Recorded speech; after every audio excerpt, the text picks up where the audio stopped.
جس جنت کا پرہیزگاروں سے وعدہ کیا گیا ہے اس کی شان یہ ہے کہ اس کے نیچے نہریں بہ رہی ہیں، اس کے پھل ہمیشہ باقی رہنے والے ہیں اور اس کے سائے بھی۔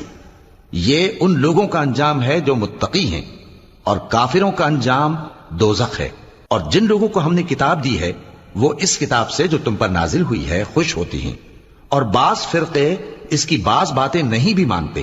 کہہ دو کہ مجھ کو یہی حکم ہوا ہے کہ اللہ ہی کی عبادت کروں اور اس کے ساتھ کسی کو شریک نہ بناؤں۔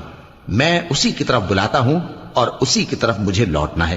اور اسی طرح ہم نے اس قرآن کو عربی زبان کا فرمان بنا کر نازل کیا ہے، اور اگر تم علم آ جانے کے بعد ان لوگوں کی خواہشوں کے پیچھے چلو گے تو اللہ کے سامنے کوئی نہ تمہارا مددگار ہوگا اور نہ کوئی بچانے والا۔ اور اے نبی، ہم نے تم سے پہلے بھی پیغمبر بھیجے تھے اور ان کو بیویاں اور اولاد بھی دی تھی، اور کسی پیغمبر کے اختیار کی بات نہ تھی کہ اللہ کے حکم کے بغیر کوئی نشانی لے آتا۔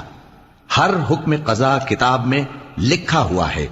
اللہ جس چیز کو چاہتا ہے مٹا دیتا ہے اور جس کو چاہتا ہے باقی رکھتا ہے، اور اسی کے پاس اصل کتاب ہے۔ اور اگر ہم کوئی عذاب جس کا ان لوگوں سے وعدہ کرتے ہیں تمہیں دکھائیں، یعنی تمہارے روبرو ان پر نازل کریں، یا تمہاری مدت حیات پوری کر دیں، یعنی تمہارے انتقال کے بعد عذاب بھیجیں، تو تمہارا کام ہمارے احکام کا پہنچا دینا ہے اور ہمارا کام حساب لینا ہے۔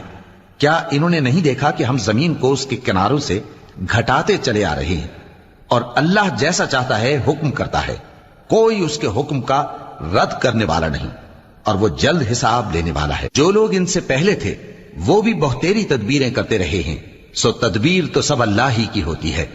ہر شخص جو کچھ کر رہا ہے اللہ اسے جانتا ہے، اور کافر جلد معلوم کر لیں گے کہ آخرت میں اچھا انجام کس کے لیے ہوتا ہے۔